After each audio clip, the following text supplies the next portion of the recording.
Dito ako ngayon sa City of Dreams.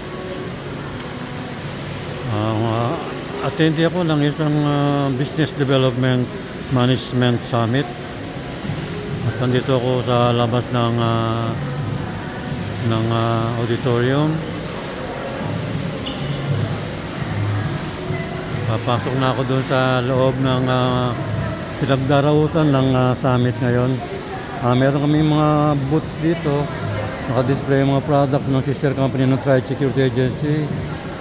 Yung Achieve Without Borders at saka yung Sinopil na sister company ng Triad Security Agency. Okay, papasok tayo.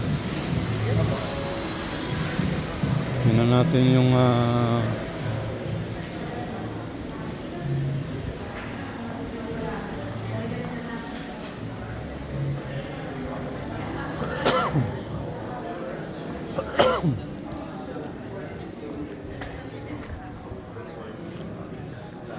marami dito mga companies na may mga booth.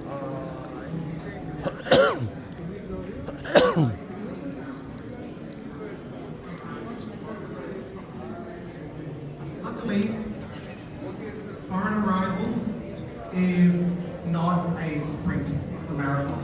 And we have 3 quarters left in which we can make those numbers up. Okay?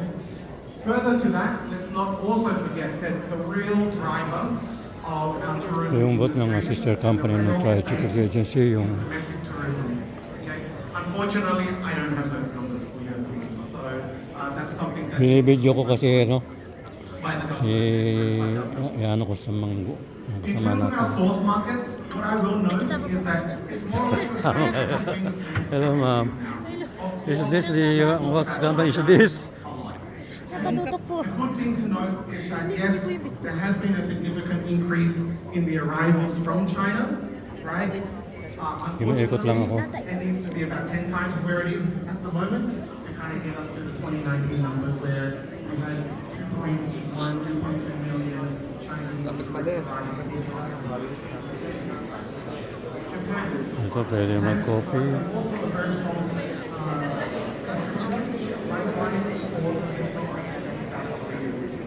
Amoy na amoy yung aroma ng brewed coffee rito. Kuya,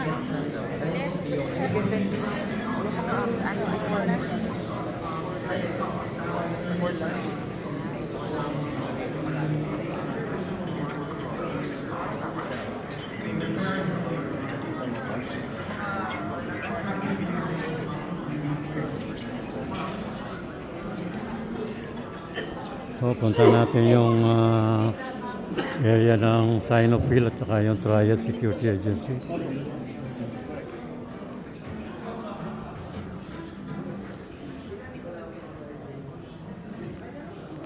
Ito dito makikita yung mga products, mga innovative applications ng Achieve Without Borders. Ito, meron sila tinatawag na Odoo.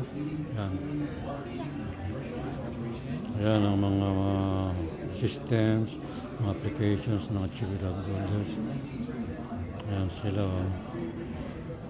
Ito naman yung isa pang sister company, Sinopil Philippines. Ito yung mga products naman nila na available, mga display. Ayan.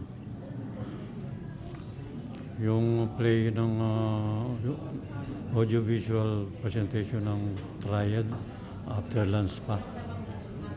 So, andito yung plug ng Triad Security.